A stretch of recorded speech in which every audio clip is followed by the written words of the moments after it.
तो चलिए दोस्तों, आज बात करते हैं इंडस वैली सिविलाइजेशन या सिंधु घाटी सभ्यता के बारे में। तो सबसे पहले हम इसमें जानते हैं भारत का इतिहास सिंधु घाटी सभ्यता से प्रारंभ होता है। इसे हड़प्पा सभ्यता के नाम से भी जाना जाता है। यह लगभग 2500 ईसा पूर्व से 1800 ईसा पूर्व के बीच सिंधु घाटी नदी में विकसित हुई थी। तो सबसे पहले इसके दो प्रमुख स्थलों की खोज की गई थी।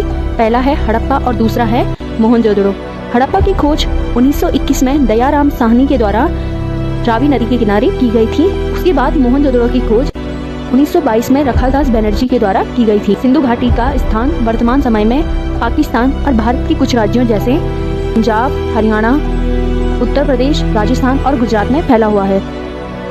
इसका क्षेत्रफल लगभग 20 लाख वर्ग किलोमीटर में था। सिंधु घाटी सभ्यता एक शहरी सभ्यता थी और यहाँ के घर पक्की ईंटों के बने थे। यहाँ की सड़कें ग्रिड प्रणाली के द्वारा बनाई गई थी और जल निकासी की व्यवस्था बहुत ही अच्छी थी। तो चलिए अब जानते हैं यहाँ की अर्थव्यवस्था की। तो यहाँ की अर्थव्यवस्था कृषि पर निर्भर थी, जैसे कि जौ की खेती करना, गेहूं की खेती करना और कपास की खेती करना, और इनका मुख्य व्यवसाय पशुपालन था। यहाँ के लोग मेसोपोटामिया, जो कि इराक की सभ्यता मानी जाती थी, उसके साथ व्यापार करते थे।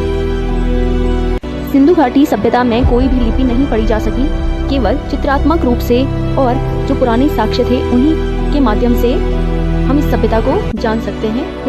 तो चलिए दोस्तों, अब जानते हैं इसके प्रमुख स्थल में कौन कौन से साक्ष्य हमें प्राप्त हुए थे। तो पहला है हड़प्पा सभ्यता, जो पाकिस्तान में स्थित है, और यहाँ से जो प्राप्त साक्ष्य हमें मिले हैं वो हैं अन्नागार और बैलगाड़ियाँ।